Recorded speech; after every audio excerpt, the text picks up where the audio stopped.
relações de trabalho nos Estados Unidos são bastante diferentes daqui do Brasil.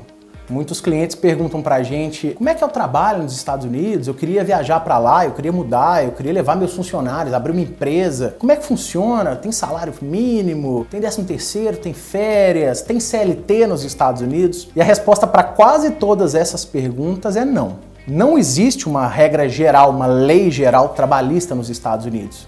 Mas nos Estados Unidos existem muitas leis ligadas ao trabalho. Mas essas leis são pontuais. São leis, por exemplo, que impedem discriminação racial ou assédio sexual, por exemplo. Existe uma lei, sim, que determina qual que é o salário mínimo que deve ser pago aos funcionários, mas questões que nós estamos habituados aqui, como 13º, férias de 30 dias, isso simplesmente não é obrigatório nos Estados Unidos. Então, quando o trabalhador vai para lá ou é contratado por uma empresa lá, ele não tem essas garantias. Mas em contrapartida, ele tem algumas outras vantagens. A primeira, é claro, que é a questão do valor, né? O dólar vale muito mais do que no Brasil.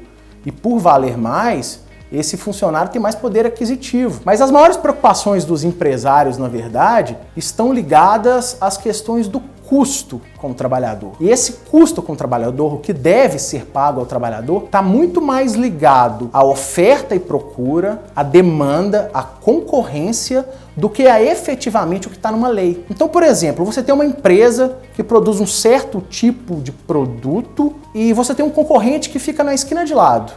Se o seu concorrente oferece, por exemplo, a vantagem de um bônus no final do ano e você não oferece, você não vai conseguir empregado. Então é uma concorrência muito livre. E lá tem uma característica muito importante, que o trabalhador e o empresário são livres. Se eu não quiser mais o seu trabalho, eu te agradeço, pago os seus direitos e dispenso você. E os seus direitos normalmente estão ligados ao que você trabalhou para mim. Não a indenizações, ou valores hipotéticos, ou a fundos, ou alguma garantia. Lá existe também o seguro-desemprego, como nós temos aqui. Esse seguro-desemprego é pago mensalmente. Mas não existe, por exemplo, como eu disse, uma garantia. Não existe um fundo de garantia para o empregador. O empregador precisa custear. Então as diferenças são muito grandes. E é preciso entrar em casos específicos para que a gente possa se aprofundar mais. Mas o universo trabalhista americano é bem diferente do universo trabalhista brasileiro.